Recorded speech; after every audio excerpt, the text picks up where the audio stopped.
Hey guys, so the patch notes for the January 3rd, 2018 patch are up, the first patch of 2018, and with it some pretty exciting changes for Black Desert.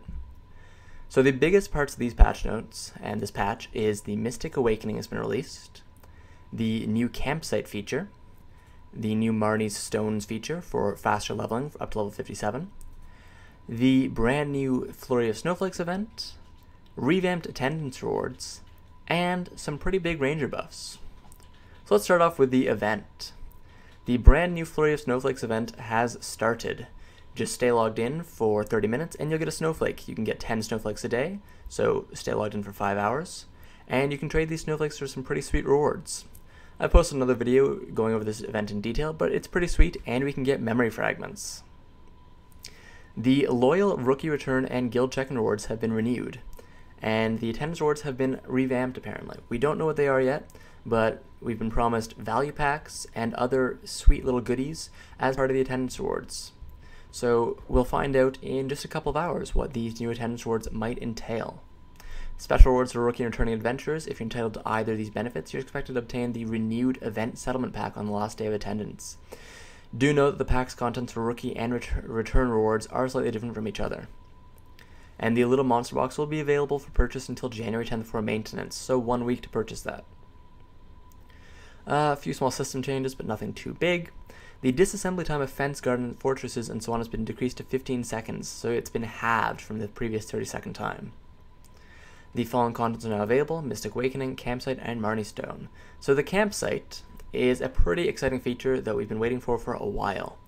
You can set up your own campsite wherever you like while you're out adventuring and customize it to suit your needs.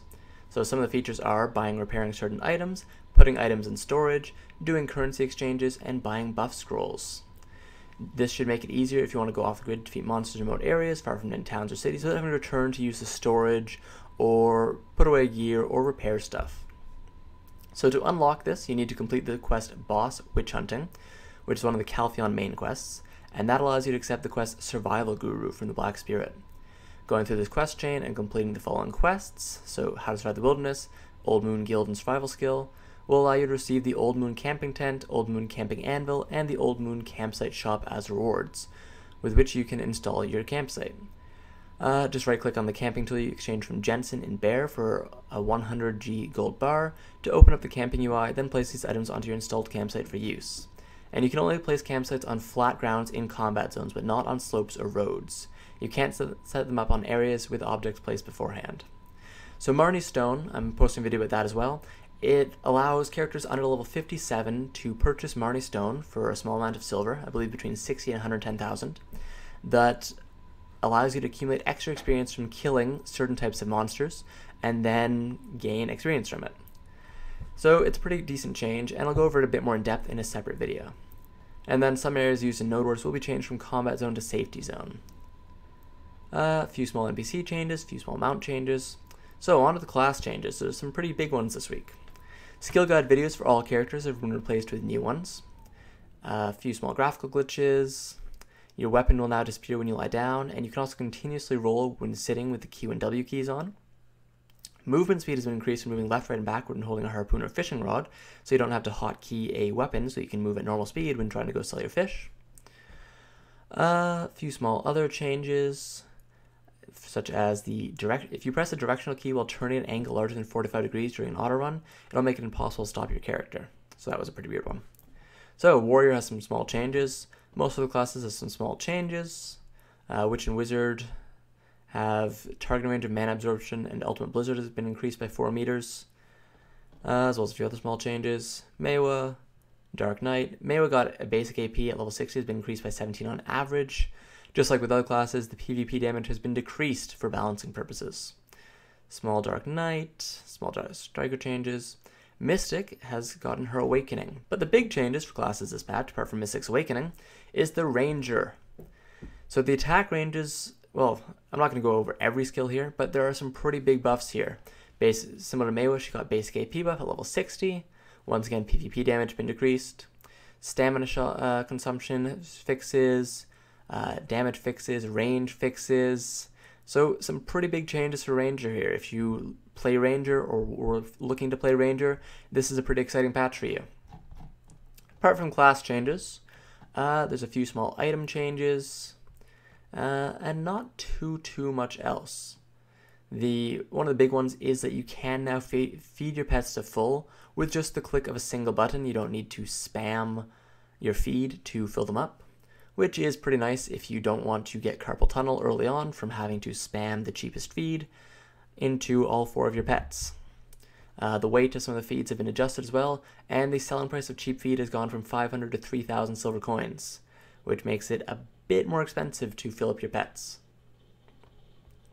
Apart from that, there's not too much else that has changed this patch apart from this big change for world raid bosses.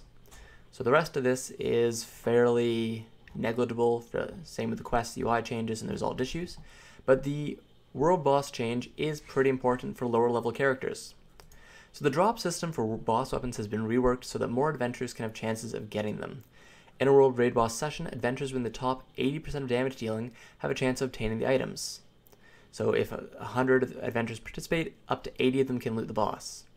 And before, it was weighted towards the top. It still is, but it's been changed to much more massively give chances to the bottom tiers of looting boss weapons and gear. So the drop rates have been leveled so that more adventurers can have chances at the boss items. Looting chance of the top damage dealing tier has been lowered by approximately 60%. Looting chance for the mid damage tier has been raised by approximately 20%, and the looting chance for the low damage dealing tier has been raised by approximately 300%. So, if you were a low level character or a low level player and you were thinking of doing world bosses but didn't want to because you have such a low chance of getting stuff, rejoice, you have a much better chance of getting the boss weapon you want. They're also a pretty good source of money, so if you don't want to have to move your main over there every time, just make yourself a wizard, get to like level 45 or 50, and just spam magic missile. Leave it at Kazarka or whatever boss you want to farm, and whenever it spawns, just hop over to that and spam magic missile. You now have a much better chance of getting that boss weapon. The drop rate of boss weapon boxes from world raid bosses has also been increased by 50%. So the chances of getting a boss weapon now for your Kazarka, your Dandelion, or your Nuver, your Kutum, has been massively increased. So for people that didn't do those before, it's a pretty good idea to start doing it now. Of course, if you don't feel like it, this also means that more weapons are going to start making their way to the marketplace. So that's pretty good for if you want to just buy it from the marketplace as well. So you will benefit no matter what. But it's cheaper if you just want to go and start farming the world bosses, and they drop pretty good loot anyways. Anyways, guys, those are the patch notes for the 3rd of January 2018 patch. Hope you enjoyed it. Subscribe if you like it, and have a good one.